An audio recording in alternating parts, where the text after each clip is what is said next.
kuryama no kubyuka ni imbabazi z'Uwiteka bene data, igitondo cyiza kandi cy'umugisha cyangwa se igicamunsi cyiza bivanye n'aho buri wese aherereye ku migabane itandukanye y'isi.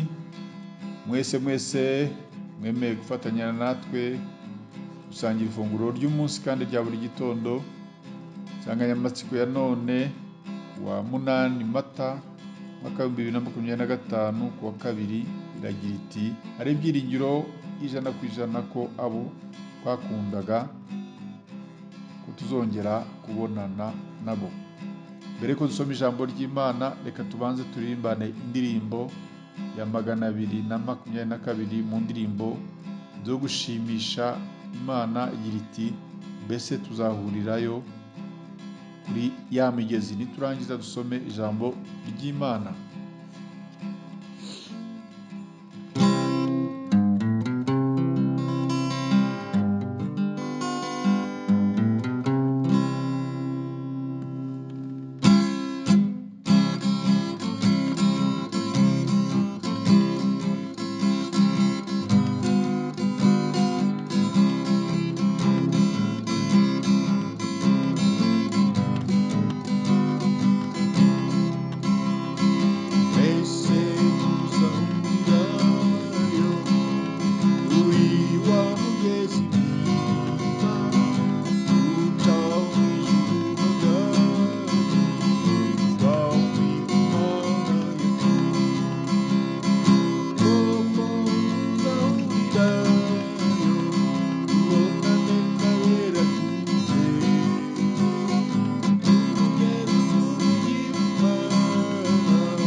tuzagera vuba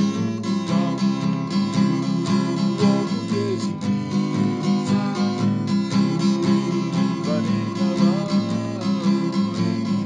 twarushimishije haleluya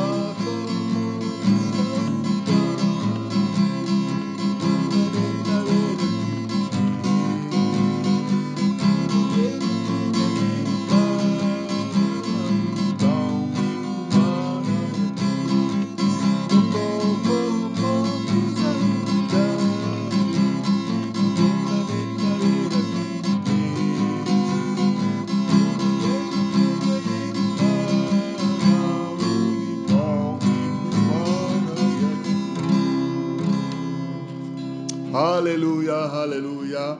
Koko tuzahurirayo bene data, tubonane n'abera ku mugezi itunganye w'Imana, uva ibwami ku Mana yacu. Reka dusome ijambo ry'Imana twihuse riri mu rwandiko rwa mbere Pawulo yandikiye Abatesalonike ibice ni 4 umurongo wa 13 ugeze kuri 18. Haravuga ngo ibice 4 umurongo wa 13 kugeza kuri 18 haravuga ngo kugaruka kwa Kristo n'umuzuko w'abapfuye. Ariko bene data ntidushaka ko mutamenya ibyo abasinziriye mutababara nk'abandi badafite ibyiringiro.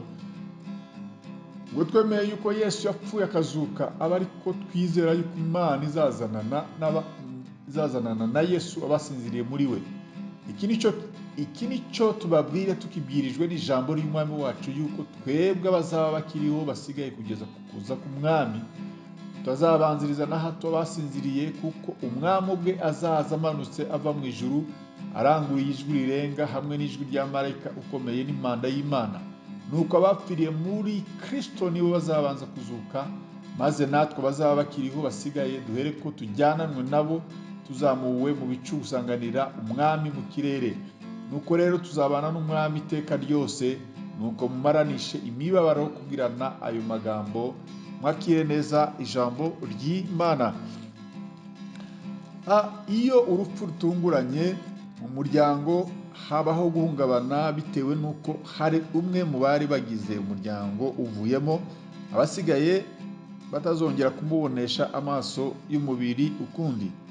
Rero iki kibazo n'abanyetorero bo muri Tesaloniki bari bagifite, bibaza amaherezo y'abantu babo bapfa bagenda, bakibaza niba bazongera kubabona. Hanyuma Pawulo abibutsa ko adashaka ko batamenya ibyo abasinziriye bakababara nk'abandi badafite ibyiringiro. Ati ubwo twemeye yuko Yesu yapfuye akazuka, aba ariko twizera yuko Imana izazanana na Yesu abasinziriye muri we. Muri make yashaka kubabwira ko abacu batuvuyemo bizeye Yesu Kristo. Hano icyitonderwa, si bose biragoye kwemeza ko abapfuye batizeye Yesu n'abapfuye bizeye Yesu Kristo ko bazabonana. Yesu Kristo ni irembo n'inzira n'ukuri n'ubugingo.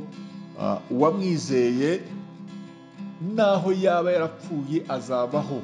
Haranira kumushaka bigishoboka mwene data, kugira ngo uzabashe kugira ayo mahirwe yo kuzabonana n'uwawe wagusize ukunda. Ijambo ry'Imana ridufashe kandi tugire neza mu izina rya Yesu Kristo.